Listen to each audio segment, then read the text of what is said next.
Today on the Gems of the Nature Coast, we explore Old Homosassa. Homosassa is known for its impressive wildlife park and great fishing, but it's also the site of the old Yulee Sugarmill Ruined State Park, former site of the Yulee Sugarmill plantation dating back to the Civil War era. These ruins are all that remain of a plantation built by an important figure in Florida history. We'll also visit the Museum Café and Printing Museum, where you'll find authentic Cuban cuisine, as well as a glimpse into the past of Florida's impressive printing industry. We'll visit with a master printer as he shows us the history and evolution of the printing press and how artists today are using this traditional technology to create impressive works of art. It's all coming up next on Gems of the Nature Coast.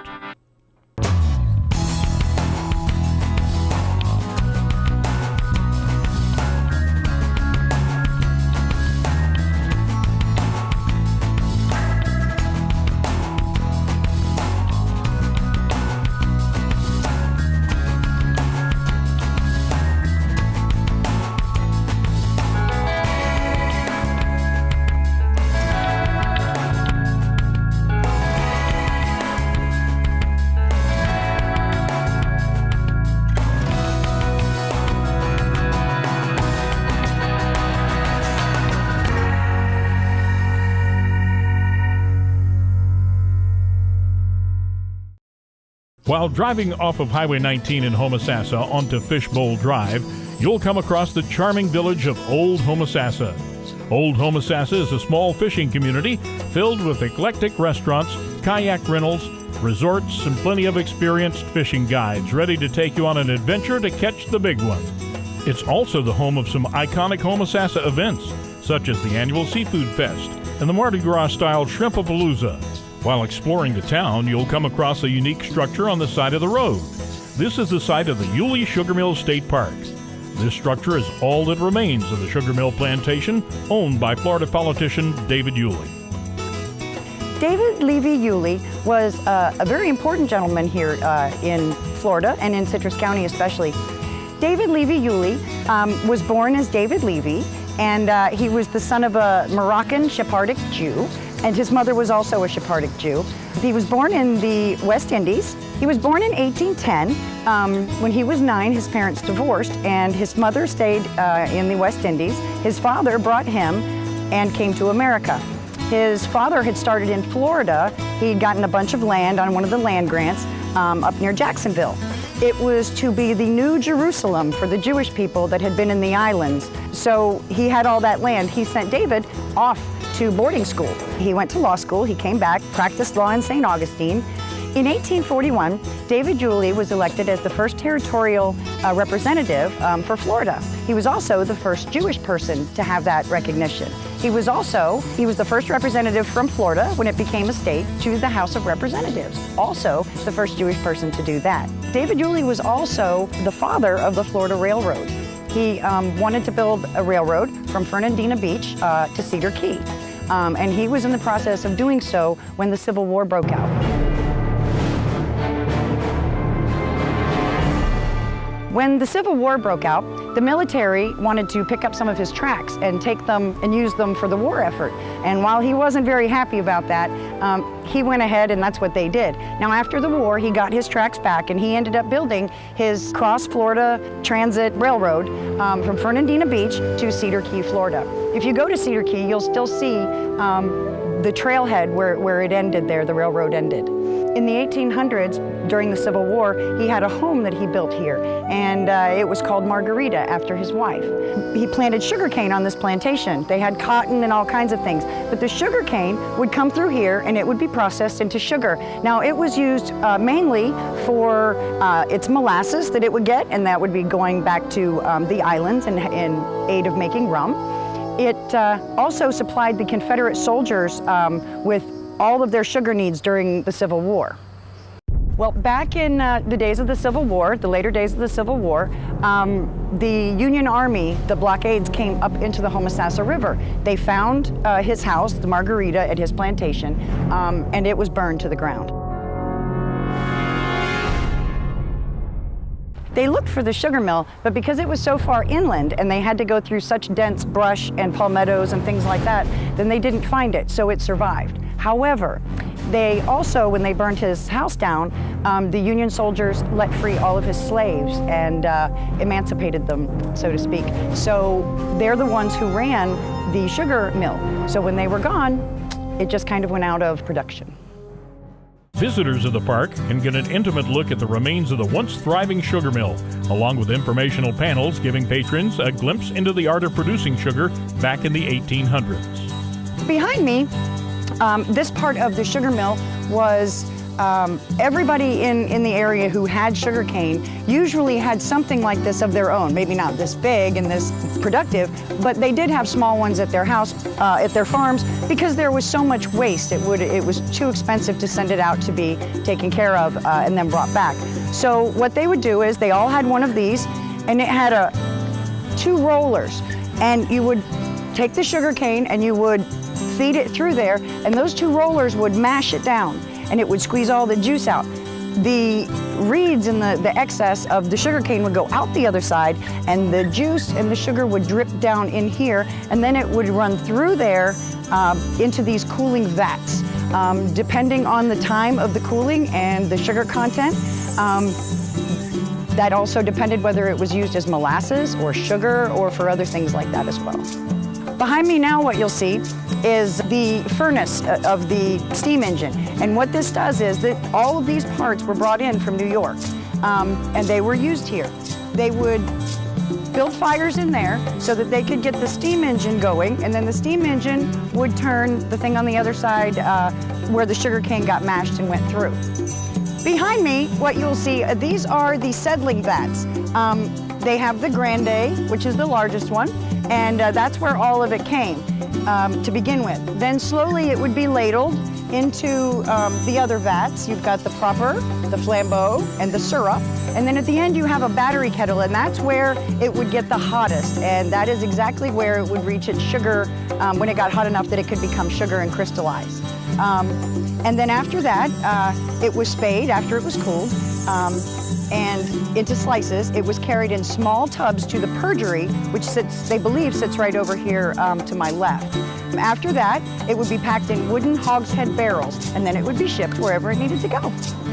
Across the street from the sugar mill ruins, you'll find a large picnic area surrounded by shady trees. The picnic area features a large pavilion, restrooms, and grills, making it a perfect place for a picnic or a group event. The ruins remain a signature landmark in Old Homosassa and a symbol of one of Florida's important political pioneers. In the year 2000, David Levy Yulee was bestowed with the honor of being a Great Floridian by the state of Florida. We're very grateful for all of the things that he's done here. He's a big part of Citrus County, and we're really grateful. This is one of the oldest historic structures in Citrus County, and we are greatly, greatly pleased that it is here.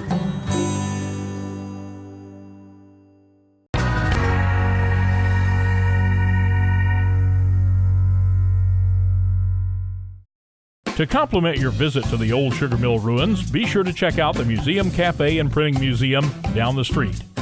The cafe is open for lunch Monday through Saturdays, 10 a.m. to 3 p.m., and serves a wide variety of Cuban, Florida-inspired favorites like authentic Cuban sandwiches, rice and beans, and delicious guava pastries.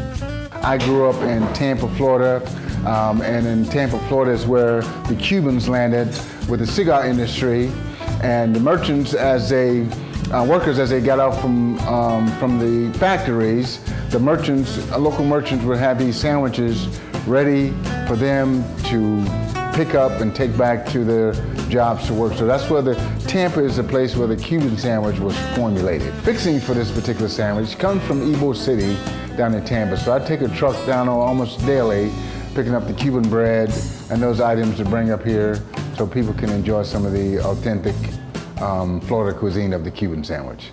Jim Anderson is a fourth-generation Floridian and has been involved in the printing industry for 47 years. Throughout the years, Jim has acquired various printing presses and equipment, and in 1995 opened the Old Mill House Gallery and Printing Museum to help preserve the history of the letterpress trade in Florida. Visitors can browse various printing equipment and mediums dating back to the 1840s. The concept of the printing museum here is capturing the history of the printing trade throughout Florida. As digital technology was taking over, a lot of the equipment folks felt was becoming obsolete. So So it was an opportunity to create this museum to capture the history of the letterpress printing trade. So all the items that you'll see through the museum was actually acquired here in the state of Florida, from printing presses to type to newspapers. So throughout my history of the printing trade, I've encountered individuals who have grown up in the old letterpress trade of printing and have decided that they were either going to retire or no longer wanted to adapt to the digital process of printing. So there was an unbelievable array of equipment that was available. So instead of going to the scrap yards, I took it upon myself to capture some of this equipment and preserve it. So as we travel through this here museum, you'll see things that will reflect the history of printing, things that were taking place in the 1800s, and that was one reason to hold on to the history of printing, because a lot of individuals come into Florida anticipating that it's a sunshine state for recreation, but there was also a trade factor going on here at one point in time. You get a lot of epiphanies, especially with a lot of the digital crowd that's grown up in this digital era and mostly in the computers. So yes, they come into this scene and can't imagine the weight of the equipment obviously is very heavy. And so it's impossible to understand how that machine can run a little thin sheet of paper with precision.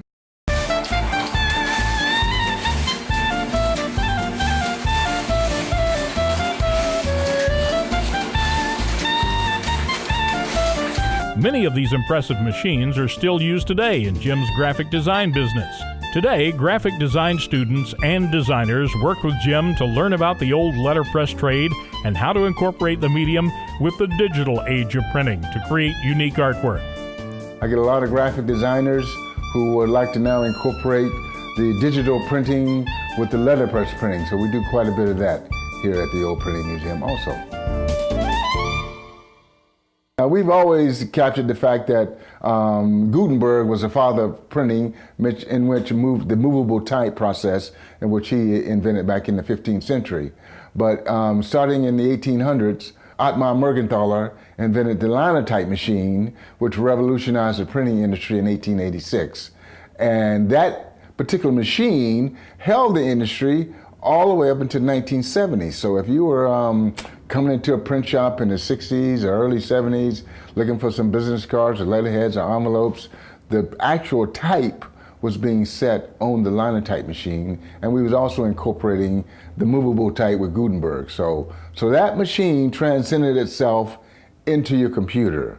One of Jim's oldest printing presses is the Gutenberg Design from 1850. This is a press that was used for newspaper industry.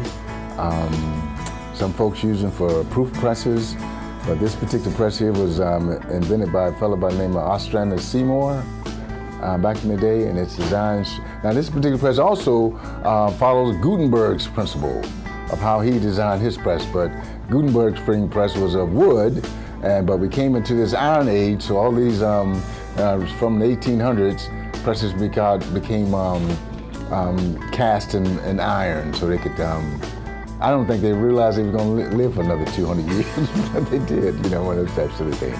So this is a very old, and it weighs 2 tons, it weighs 1 ton, it's 2,000 pounds, okay? So it wasn't too easy to move, but I was able to dismantle it and get it back up here and reset it again. One of the museum's more automated pieces is a German press, which Jim acquired from Forest High School in Ocala. This is another press. The original Heidelberg was produced in Germany. Okay, this is an actual German press. They call it the Windmill Heidelberg because once the machine starts operating, the actual arms that pick the paper up and deliver it kind of reminds you of a windmill. And that's what, again, this was acquired at Forest High School in Ocala.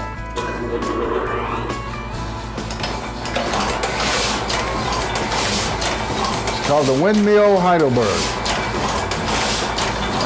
And as I push this button right here, you notice it'll start picking up the paper. Prints it and delivers it. But it will die cut. And so it's a very versatile machine. Other presses require the dexterity and rhythm of a master printer. This particular press here is what we call a platinum press, a C&P, Chandler and Price out of Cleveland, Ohio. And this is a little printing of the Yulee Sugarmill, who's next door to us here. Now this particular press is kind of like Grandma's sewing machine. I got a treadle in it.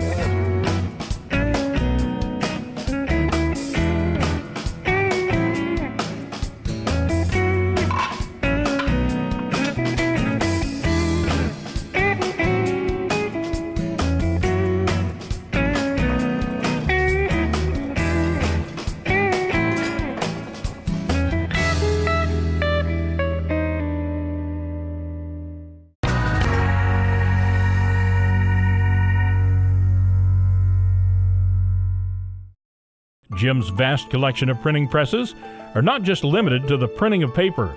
One particular piece dates back to the Civil War era and was specifically designed to print the nation's currency. In 1862, this particular press was the press that was creating our currency in 1862, because in 1862, Civil War was going on. So you had Union soldiers printing money, you had Confederate soldiers printing money, but no matter who was printing money, they had to have a press to this nature, because the dollar bill is an engraving, and this is the type press that would create an etching on engraving, so individuals could actually print their currency.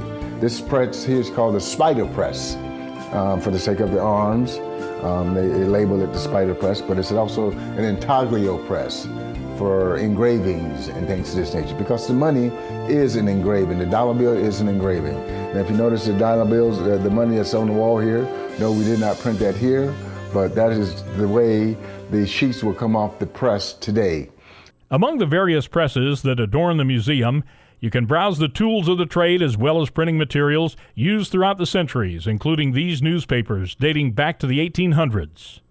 There was a terminology in the 1800s called reading rags, whereas the newspapers that were being printed wasn't made from pulp, but it was made from cloth, the rag content. So the newspapers that you see here are of that rag content. This particular newspaper here, the Columbian Sentinel, was printed in 1822. And in 1822, newspapers didn't come out every day. They were periodicals, you know, because once the type was set, which this is all hand set type, the linotype machine, again, then wasn't developed until 1886. So the individual was basically sitting in a hand set this particular type. This newspaper here was from the year 1865. See, in the 1800s, everyone couldn't read.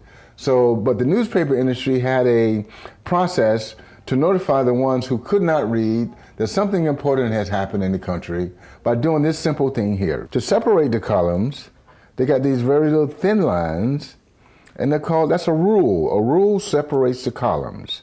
For the ones who could not read, the newspaper had a situation where they would do a thing called flipping the rule, and the rule becomes bold like this. So that was the notification process for the ones who could not read that something important has happened. In 1865, Emancipation Proclamation came down. There was one individual who was assassinated, and that was President Lincoln. So this newspaper is talking about the funeral of President Abraham Lincoln. It is the actual newspaper, and it tells you the individuals who was at the funeral. And that's what printing is. Printing is communication.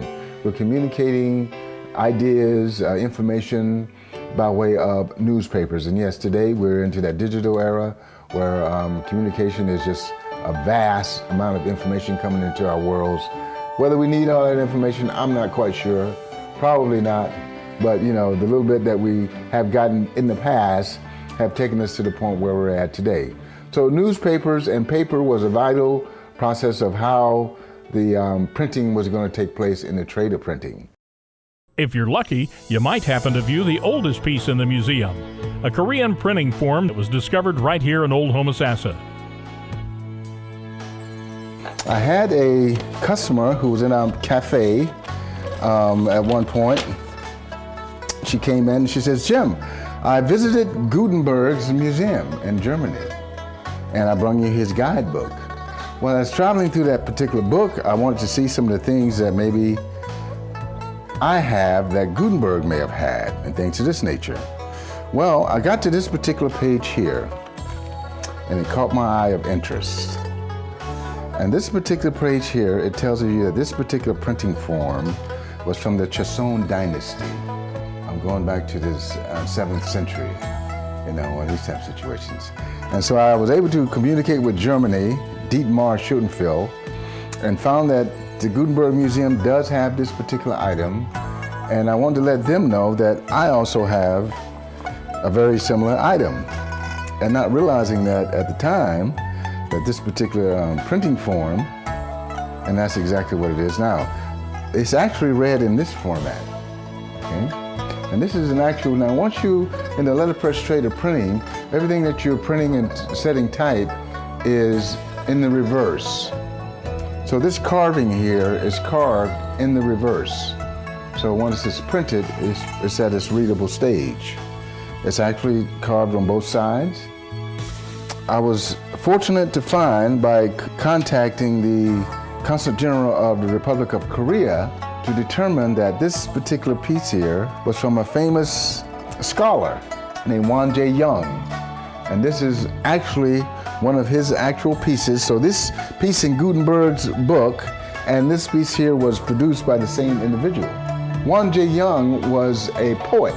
And so this is how he categorized his poetry. These were the way that they would preserve his works onto wood back in the Joseon dynasty. To get the most out of your visit, be sure to make an appointment to take a personal tour of the museum. Jim is more than happy to share his knowledge and experience with his visitors, and you'll get to make your very own souvenir on an authentic printing press.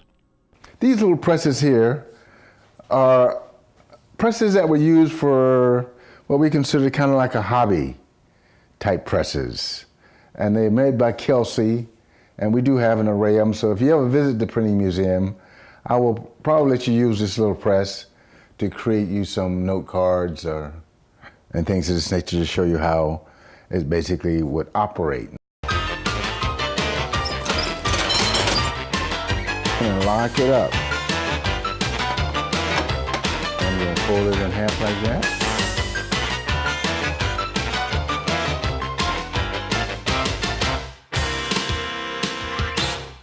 Jim's passion for the printing industry is only rivaled by his passion for music. He's an accomplished musician with the local band, the Cool Corporate Cats, and president of the Nature Coast Friends of Blues, and hosts a monthly music series at the Café grounds on the third Saturday of every